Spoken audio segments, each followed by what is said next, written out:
नमस्कार। संसद की कार्रवाई आज भी नहीं चल सकी। विपक्ष अडानी के मुद्दे पर हमलावर रहा और सत्ता पक्ष ने कहा कि राहुल गांधी को अपने बयान पर माफी मांगनी पड़ेगी और इसी हंगामे की शोरगुल के बीच संसद एक बार फिर न चल सकी। बाद में राहुल गांधी ने कहा कि उनसे माफी मांगने के लिए भारतीय जनता पार्टी या सरकार की तरफ से जो बात कही जा रही है वो सिर्फ और सिर्फ हिंडनबर्ग की रिपोर्ट आने के बाद अडानी के जो आरोप जो अडानी पर लगे हैं या सरकार पर, उनसे ध्यान भटकाने के लिए ये काम हो रहा है और वो चाहते हैं कि संसद में वो पूरी बात रखें, क्योंकि उनके खिलाफ विशेषाधिकार हनन का जो नोटिस आया था उन्होंने स्पीकर को जवाब दिया है, लेकिन अपनी बात वो संसद में रखना चाहते हैं। उन्होंने कहा कि उन्हें उम्मीद है कि शायद कल उन्हें बोलने का मौका मिलेगा।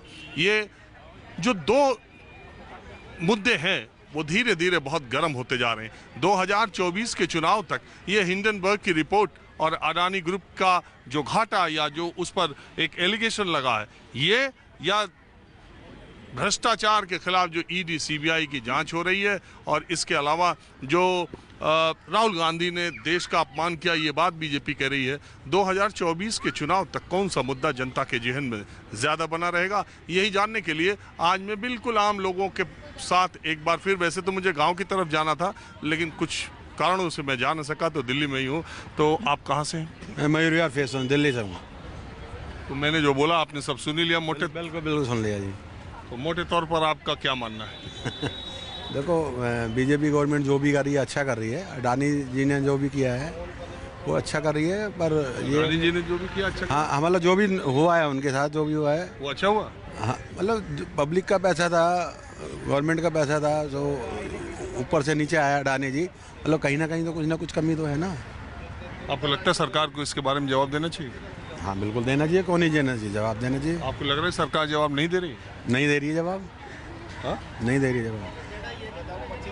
और जो विपक्ष वाले कह रहे हैं राहुल गांधी ने अपमान कर दिया। वो गलत किया है, वो गलत किया, उसको माफ़ी मांगनी चाहिए। वो उसको बिल्कुल माफ़ी मांगनी चाहिए। वो तो बहुत गलत किया राहुल गांधी ने। जो कैसे अपने हिंदुस्तान की, इंडिया की बाहर जाके बेइज्जती कर रहा है, तो ये तो गलती है ना। क्या बेइज्जती किया? भाई हिंदुस्तान की बदनामी हो रही है। और ये क्या कहा और क्यों कहा, आपको मालूम है? नहीं, मुझे नहीं मालूम यार, मैंने न्यूज़पेपर देखा। ये नहीं मालूम है कि क्या कहा? हाँ नहीं, पर और ये भी नहीं मालूम है कि कहाँ कहा?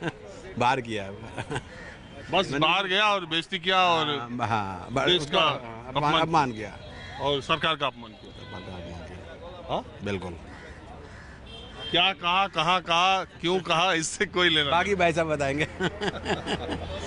ठीक है। और आप बताइए। मुझे तो 60 साल की उम्र हो गई है मेरी। मैंने तो कभी ऐसा देखा नहीं है कि बगैर यूजलेस मुद्दे पे टाइम वेस्ट हो रहा है। एक न्यूज़ 24 ही चैनल है जो अभी, एक न्यूज़ 24 चैनल ही है जो ठीक ढंग से काम कर रहा है। बाकी तो टीवी वाले ऐसा। आप हमारी ही बात करने लगे। नहीं, बात नहीं, मैं सही कह रहा हूँ। मैं न्यूज़ 24 एक ऐसा बोलना शुरू किया तो मुझे लगा आप संसद में नेताओं के बारे में बोल रहे हैं। नहीं, मैं नहीं, पहले ये बोलना चाहिए ना कि कौन सा टीवी चैनल आज की डेट में थोड़ा जुडिशियस है, थोड़ा नहीं। आप मेरे चैनल पे बोल रहे हैं, मैंने माइक ली हुई है, दूसरे चैनल का माइक देखते हैं, और दूसरी बात है कि लोगों को ये लगेगा कि मैंने सिखा के बैठाया आपको। सच्चाई रहती है।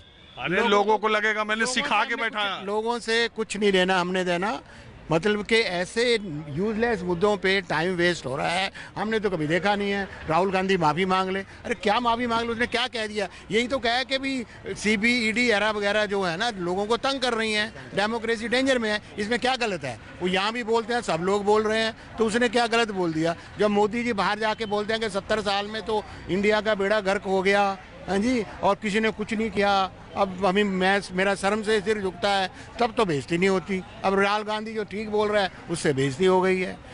क्वेश्चन मगर सिंपल मेन चीज़ ये है कि इन मुद्दों पे जो गवर्नमेंट टाइम क्यों वेस्ट कर रही है? और क्या मुद्दे नहीं हैं? महंगाई का मुद्दा है, जॉब्स का मुद्दा है, और मतलब कि लोगों की भलाई का मुद्दा है। पता नहीं क्या है, समझ नहीं आती हमें तो। ऐसा तो कभी टीवी चैनलों पे देखा नहीं है कि मतलब कि राहुल गांधी ये लोकतंत्र की बात करते हैं, तो क्या देश में मोदी जी बहुमत से जीत रहे हैं, बीजेपी की सरकारें जीत रही हैं, तो उनको जब जनता बहुमत दे रही है तो उनकी नीतियों को, उनको ये कहना, क्या वो तानाशाही रवैये से जीत के आए कि जनता से चुन के जीत के आए? पता नहीं, इसमें बहुत राज्य हैं। अभी तो कह रहे हैं इजराइल वालों ने इसकी फेवर की है इलेक्शन में, कभी कोई कह रहा है ईवीएम फेवर कर रही है। अच्छा, ईवीएम यहाँ केजरीवाल जीत जाए तब ईवीएम नहीं, और हिमाचल में कांग्रेस जीत जाए तब ईवीएम नहीं, और वहाँ क्या नाम है, एक आध स्टेट में दिखाने के लिए करते हैं ना कि लोगों को महसूस ना हो। अब बाई इलेक्शन में भी जीत जाती है, बीजेपी हार जाती है, ताकि लोगों को ना लगे। देखिए आप अपनी बात कहिए, आप कहने के लिए स्वतंत्र है, लेकिन ईवीएम में मैं नहीं कोई बात मानता। दूसरी बात, मानो या ना मानो, जिन लोगों ने ईवीएम बनाई वो तो इलेक्शन करते नहीं ईवीएम से। जापान ने बनाई है ईवीएम, ना जापान इलेक्शन करता है ईवीएम से, ना अमेरिका करता है, ना इंग्लैंड करता है।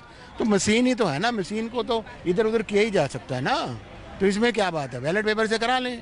क्वेश्चन ये है कि भाई अच्छा एक बात आप बताइए, आपको क्या लगता है कि गवर्नमेंट अडानी के मुद्दे से ध्यान भटकाने के लिए? बिल्कुल कर रही है, बिल्कुल कर रही है, बिल्कुल भटका रही है। मुझे बताइए, ईडी सीबीआई मनीष सिसोदिया को बेचारे को अंदर कर दिया, वो कविता उसको पकड़ रहे हैं, किस किस को पकड़ रहे हैं। अडानी पे कोई काम ही नहीं है, कोई एक्शन ही नहीं है, सब ईडी अगर सो गए हैं। अगर राहुल गांधी ने कह दिया कि ईडी सीबीआई जो है ना, आप बीजेपी के विरोधी हैं? नहीं, हम तो जो अनजस्टिफाइड चीज़ होता है ना उसके विरोधी है। ना हमें बीजेपी से लेना, जब कांग्रेस से लेना। जब कांग्रेस में गलत काम होता है तो हम कांग्रेस के against होते हैं। हम तो ऐसे ही बैठ के कहीं से भी बातें शुरू कर देते हैं। जो तो ठीक है, आपका तो बहुत अच्छा है, आप तो सही बात लेना चाहते हैं, पर हमें ना कुछ बीजेपी से लेना, ना कोई कांग्रेस से लेना। हम तो जब कोई अनजुडिशियस चीज़ होती है जो कि ठीक नहीं है, नहीं ठीक है, उसके खिलाफ जाते हैं हम। अरे जो कुछ भी अगल बगल हो रहा है उसमें आदमी को अपनी एक समझ